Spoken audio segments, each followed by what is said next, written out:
Okay, students, we are going to look at some more examples of books falling into the different literary genres. We're going to practice what we've learned recently about how books can be categorized into different subgenres and hopefully test our knowledge on what we've learned. Instructions. In this exercise, I'll read the descriptions of several middle grades and YA novels. Using the list on the screen, try to match the books to the appropriate genre or subgenre. Try your best and don't stress too much. Our first book that we're going to look at is called Ghost by Jason Reynolds. Here's the description. Running. That's all that Ghost, real name Castle Crenshaw, has ever known. But never for a track team. Nope, his game has always been ball. But when Ghost impulsively challenges an elite sprinter to a race and wins, the Olympic medalist track coach sees he has something crazy. Natural talent. Thing is, Ghost has something else, a lot of anger, and a past that he is trying to outrun. Can Ghost harness his raw talent for speed and meld with a team, or will his past finally catch up to him? Check out the little clipboard on the right. That's just a few of the subgenres that fiction books can fall within. Try to match what we just described up to one of those. Okay, next book. This book is called Daniel Coldstar No. 1. The Relic War, and this is by Stel Pavlo. Here's the description. The galaxy is divided. Aliens are extinct, and humans are evolving in 1,000 different ways. With rival star nations pitted against one another, any advantage can mean the difference between survival and destruction. Deep inside a mine on a long-forgotten planet, Daniel Coldstar searches for relics from a lost alien civilization. Robbed of his memories just like the other boys who call themselves grubs, Daniel does not know where he comes from or how he got here. All he knows is that if he does not do the bidding of his fearsome masters, the Overseers, he too will be made to disappear. That is, until the day he unearths a relic more powerful than anything he has ever seen. If he hands it over as he should, it would mean his certain doom. But if he keeps it, he just might be able to escape.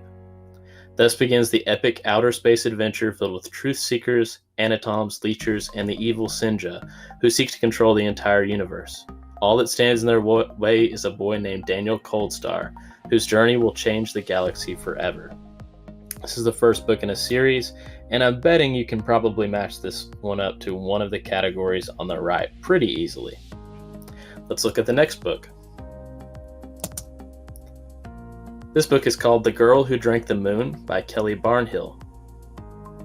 Every year, the people of the Protectorate leave a baby as an offering to the witch who lives in the forest. They hope this sacrifice will keep her from terrorizing their town, but the witch in the forest, Zan, is kind and gentle. She shares her home with a wise swamp monster named Glurk and a perfectly tiny dragon, Furion. Zan rescues the abandoned children and delivers them to welcoming families on the other side of the forest, nourishing the babies with Starlight on the journey. Continuing. One year, Zan accidentally feeds a baby Moonlight instead of Starlight, filling the ordinary child with extraordinary magic. Zan decides she must raise this enmagicked girl, whom she calls Luna, as her own. To keep young Luna safe from her own unwieldy power, Zan locks her magic deep inside her. When Luna approaches her 13th birthday, her magic begins to emerge on schedule, but Zan is far away. Meanwhile, a young man from the Protectorate is determined to free his people by killing the witch. Soon, it is up to Luna to protect those who have protected her, even if it means the end of the loving, safe world she's always known. Which subgenre do you think this book falls under? The next novel is called Drama, and you may be able to guess a little bit which one it falls under based on the cover. This book is by Raina Telgemeier, and a description follows. Callie loves theater, and while she would totally try out for a middle school's production of Moon Over Mississippi, she can't really sing. Instead, she's the set designer for the drama department stage crew, and this year she's determined to create a set worthy of Broadway on a middle school budget. But how can she, when she doesn't know much about carpentry, ticket sales are down, and the crew members are having trouble working together? Not to mention the onstage and offstage drama that occurs once the actors are chosen. And when two cute brothers enter the picture, things get even crazier. Try to match that one. Next novel is called Number of the Stars, and it's by Lois Lowry. 10-year-old Anne-Marie Johansson and her best friend Ellen Rosen often think of life before the war. It's now 1943, and their life in Copenhagen is filled with school, food shortages, and the Nazi soldiers marching through town. When the Jews of Denmark are relocated, Ellen moves in with the Johanssons and pretends to be one of the family. Soon, Anne-Marie is asked to go on a dangerous mission to save Ellen's life. A few more fiction novels to go. This one is called The Strangers, and it's from the Greystone Secret series. The authors are Margaret Peterson Haddix and Anne Lamblett, who was the illustrator. For the description on this one, it reads, "The Greystone kids thought they knew. Chess has always been the protector over his younger siblings. Emma loves math, and Finn does what Finn does best, acting silly and being adored. They've been a happy family, just the three of them and their mom. But everything changes when reports of 3 kidnapped children who share the same first and middle names, ages, and exact birth dates as the Greystone kids reach the Greystone family. This bizarre coincidence makes them wonder, who exactly are these strangers? Before Chess, Emma, and Finn can question their mom about it, she takes off on a mysterious work trip. But puzzling clues left behind lead to complex codes, hidden rooms, and a dangerous secret that will turn their world upside down." Next novel, Hello Universe by Aaron and Trada Kelly. This book won the 2018 Newbery Medal, and for its description, it reads, "In one day, 4 lives weave together in unexpected ways. Virgil Salinus is shy and kind-hearted and feels out of place in his loud and boisterous family. Valencia Somerset, who is deaf, is smart, brave, and secretly lonely, and loves everything about nature. Kaori Tanaka is a self-proclaimed psychic whose little sister Gen is always following her around. And Chet Bullens wishes the weird kids would just act normal so that he can concentrate on basketball. They aren't friends, at least not until Chet pulls a prank that traps Virgil and his pet guinea pig at the bottom of a well. This disaster leads Kaori, Gen, and Valencia on an epic quest to find the missing Virgil. Through luck, smarts, bravery, and a little help from the universe, a rescue is performed, a bully is put in his place, and friendship blooms." Try to categorize that one. Let's go to the next couple.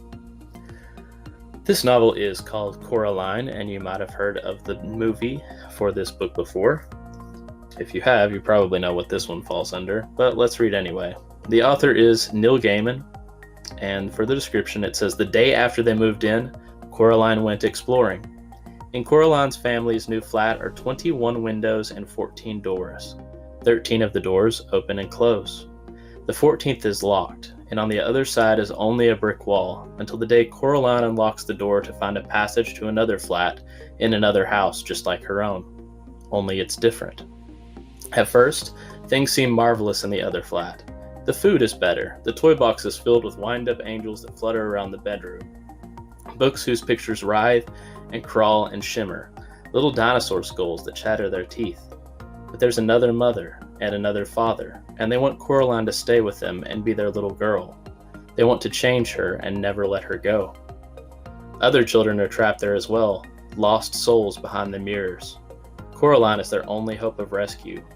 She will have to fight with all her wits and all the tools she can find if she is to save the lost children, her ordinary life, and herself."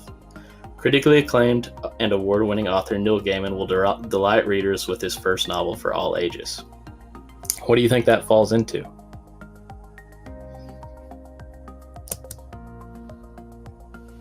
Next we have The Night Gardener by Jonathan Auxier.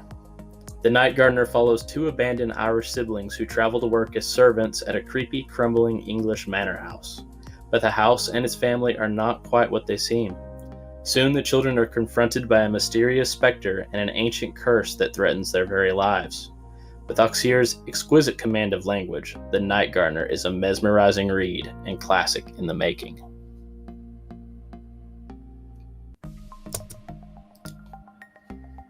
And I believe we have just a couple more. Serafina and the Black Cloak is a fiction novel. What's its subgenre? The novel is by Robert Beatty, and Serafina has never had a reason to disobey her pa and venture beyond the grounds of the Biltmore estate. There's plenty to explore in her grand home, although she must take care to never be seen.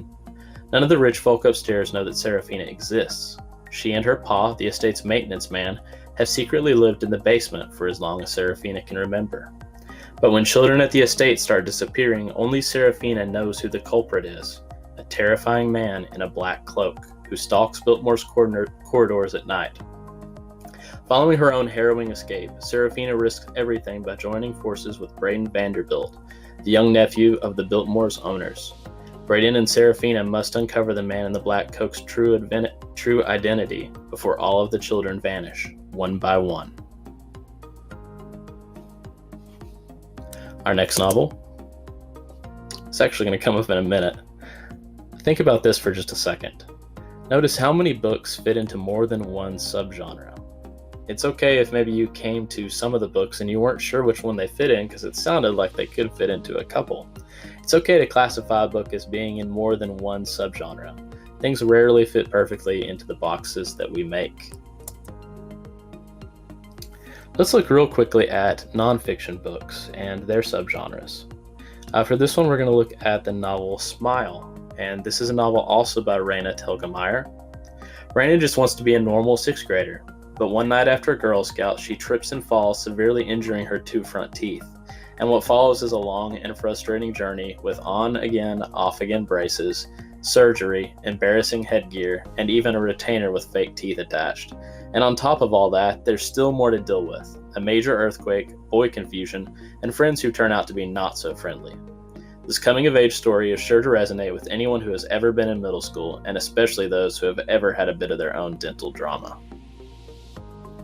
Which do you think that one falls under? Autobiography, biography, or narrative fiction? Next up, a book called No Summit Out of Sight. And I don't have a description of this one, but it tells the true story of the youngest person to climb the 7 summits. And it's actually not written by that person, but it's recounted by them and written by someone else. What do you think that one would fall under?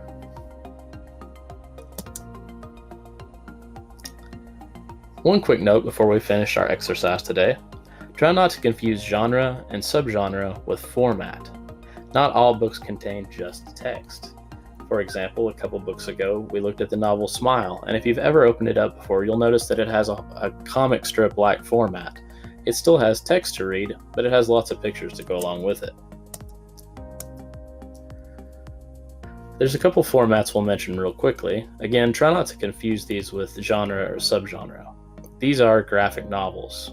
You've probably read a Diary of a Wimpy Kid novel before, and of course anyone who's read one knows that a whole lot of that is made up of a comic strip-like format. There's still plenty to read, but you have pictures to go along with it. We call these graphic novels, and it's a very popular category that's becoming more and more popular as time goes on. If you've not tried a book in this format before, you should try to read one. And then also in the library, you'll probably see some examples of manga, which are a term used for a style of Japanese comic books and graphic novels, typically aimed at adults as well as children. Examples you'll find in the library are translated to English, of course, but I thought that it'd be a good idea to mention those. Now, to review, begin to learn about the different genres and subgenres so you can more easily find books that you'll enjoy. Remember that it is hard to perfectly categorize something as complex as a book. Sometimes they fit in multiple areas. On that note, we'll end our exercise. Let's go over the different book categorization attempts that you made and see what we were able to fit in correctly. Thank you.